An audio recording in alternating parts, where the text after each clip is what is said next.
आखिरकार चीन को लद्दाख में अपने पैर पीछे खींचने पड़े। लद्दाख में कई दिनों से चीन अपनी हेकड़ी दिखा रहा था, लेकिन अब उसने अपनी सेना को गलवान घाटी से 2 किलोमीटर पीछे खिसका लिया है। चीनी सेना मई में दौलत बेग ओल्डी, गलवान घाटी और पैंगोंग लेक इलाके में आगे आ गई थी। इसके बाद से भारत और चीन में तनाव बढ़ गया था। चीन ने गलवान घाटी से अपने टेंट भी उखाड़ लिए हैं। भारतीय सेना भी 1 किलोमीटर पीछे आई है।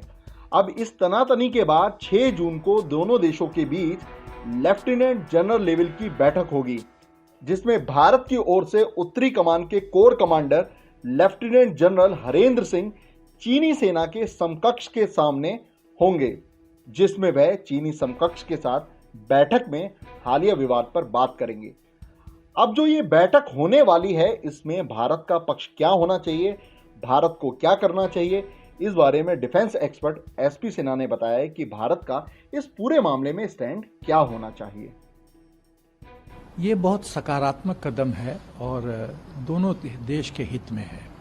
पहली बात तो ये है कि ये जो टेंशन है LAC पे लद्दाख, ईस्ट लद्दाख में, उसका समाधान है बातचीत। बातचीत हो सकता है जब वातावरण अनुकूल हो।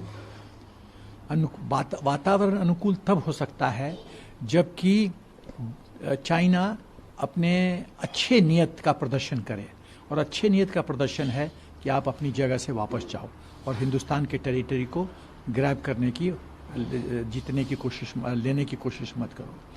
लेकिन जो 6 जून को जो मीटिंग होने वाली है, उस मीटिंग में जो हमारे लेफ्टिनेंट जनरल्स होंगे हिंदुस्तान के आर्मी के, भारतीय थल सेना के, मेरा सुझाव है कि उनको ये सब मुद्दा उठाना चाहिए कि चीन मैक्रो इश्यूज, जो स्ट्रेटजिक इश्यूज है, उसको संबोधित करे।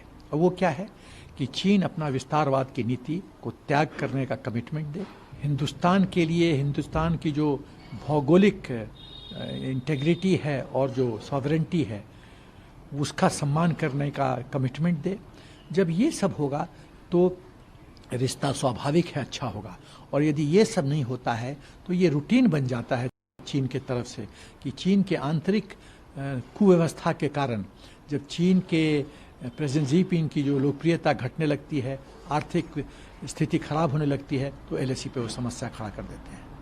कोई चीज़ अच्छा होता है या चीन के लिए बुरा होता है या हिंदुस्तान के लिए अच्छा होता है, तो चीन LAC पे समस्या खड़ा करता है। इसमें सुधार लाने की जरूरत है। यदि चीन सचमुच में हिंदुस्तान से मैत्री करना चाहता है और सोचता है कि हिंदुस्तान के साथ उसका व्यापार जो $62 बिलियन का उसका सरप्लस है, वो उसी तरह से चलता रहे, तो चीन को अपने सोच में परिवर्तन लाना होगा।